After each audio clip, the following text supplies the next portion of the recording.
Bob Wallis. Not a ton of brand new information this week. We revisited 6 and did sort of a deep dive with 6, both in scale patterns and then inside the changes. Then we talked a little bit about blues soloing and adding more bends to your soloing.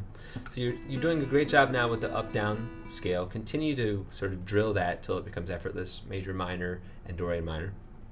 And then we revisited 6 and E with a slide on the G string.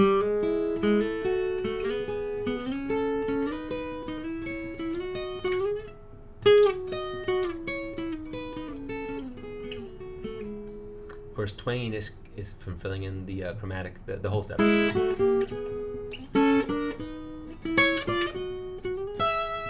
can also twang the first chord by going.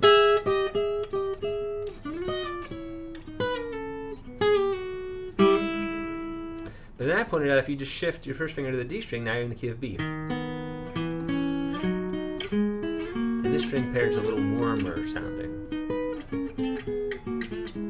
But B is not frequently used, so I pointed out how to play it in C. So I want you to learn the scale in C, also in D. Whoops. And then finally in E at the 5th fret. Kind of loose room there, but that's okay. We digressed briefly when we were in D. And I said it's pretty fun to do some finger picking exercises with that scale, and then you can switch the bass to A. You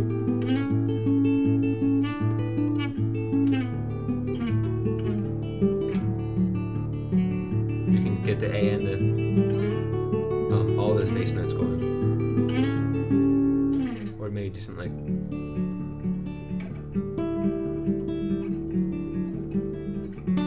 Invent your own. And we also talked about the triad scale in D, following the same parameters as any kind of chord scale: E minor, F sharp minor, G major, A major, B minor. But the beauty of the drop D tuning is you can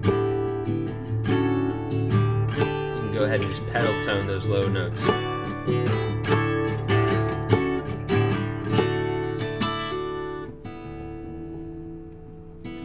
Then we talked about playing inside the changes with this stuff. So we said if you're in the key of E and you play a 6th here, then you can do a 6th on A, which is the 4 chord, and then on B.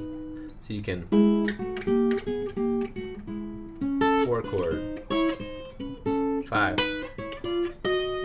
4 to 1.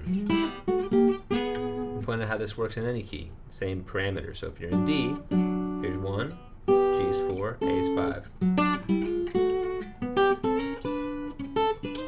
and so forth. So just kind of getting used to the spacing of the 1, 4, 5, and then playing inside the changes means following each chord rather than just playing across the changes with a single scale, which is what we do when we play the blues. And your blues playing is coming on real nicely, but I want to encourage you to do more bending.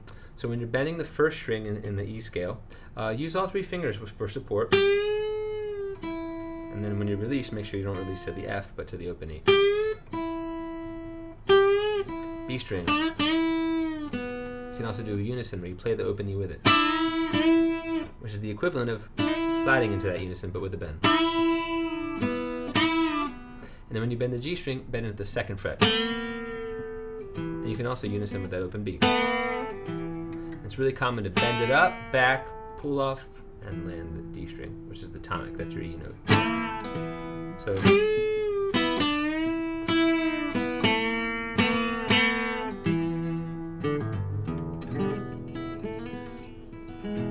that's it, brother. Have fun.